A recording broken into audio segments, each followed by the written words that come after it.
What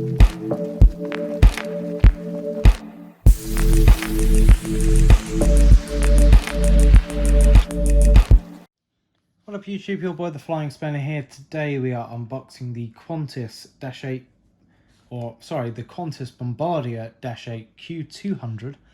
This is one of the latest Gemini releases, and this will be operating in my Australian airport. I did get two of these. I don't know where the other one is. It wasn't quite in the box, so we've only got this one for now. So cracking with the unboxing, we have, once again, if you're watching the 3 Gemini Jet videos in a row, we got the standard Gemini Jets box. This one's gone for more of the white theme. I think the Qantas models generally have a white box, like the freighters have a white box, and like an Emirates has a special Emirates box. They do kind of add some differences in their box designs, but nowhere near as much as what you'd get from Phoenix or NG models, to name a couple. So, cracking with the unboxing, well, around the box, so we have the Gemini Jets logo, we got a picture of the plane, so the plane's probably bigger there than it is. In fact, it is way bigger there than it actually is in scaled. We got the Bombardier Q200 and the Qantas titles. 1 to 400 scale aircraft, and yes, we will look inside after this. So, going around the edges, as you'd expect, pretty much all the same bits on the Gemini box, and a picture of the plane flying, if that ever helps. So, opening the flap, I'm going to have to zoom in on this one because it's so small. So if you're interested in reading the specifications, some people maybe, you may want to hit pause now, you should be able to read it. Apart from that, let's crack on with the unboxing.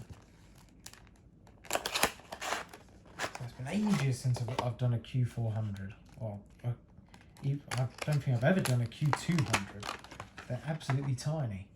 I've done a Saab 340, that's probably the closest. So, out. No nightmares. I'll leave the cradle to the side, so I always seem to close the box.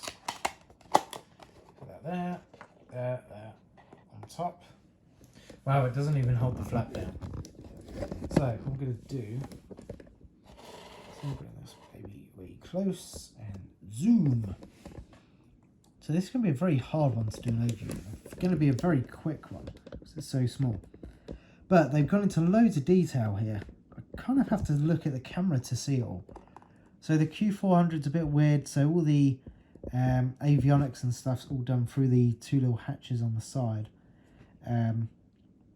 Those are in, got all the static ports and bits. And then the cockpit windows, and on a little Qantas kangaroo on the front underneath the windows. So then if we look at the underbelly, I'm having to pick it up. They've gone into loads of detail. There's a One World logo next to the door. Of course, Qantas are in One World. And a tiny bit of grey underbelly on this model. They have done the landing gear doors on the nose. To be honest, it's like they've gone in more detail on this than they did the Aer Lingus, which is very strange. Considering how small it is, someone must have very delicate fingers putting all this on. So then, not many windows, we've got an emergency hatch. Speaking of the engines, we've got the cowlings, kind of like the engine access, kangaroo on the back, then the Qantas Link title, baggage doors, and the Australian flag with, I think that's an Australian post, because Qantas Link do a few bits of that. And the registration, which is Victor Hotel Tango Quebec X-Ray. Then on the back, got the new Qantas kangaroo. We're used to seeing it, but it's a bit more modern now, with some grey shading. So I'm going to have to do that attach now. On the underbelly, well, on the underside, it's a very weird way to hold a model, but I suppose I can. We've got the registration again, the de-icing boots on the front leading edges of the wing are modelled. And actually, it's very nicely detailed, I'd say. Got on the front of the wings, the landing lights, the propellers, and what looks like they have modelled, or the ducts themselves that they go in, or is that just an effect? I can't quite tell. I think it might just be a decal on it. The air duct for the engine. The propellers, one of them spins and one of them's stiff. I don't really know what you'd gain from spinning the propellers really.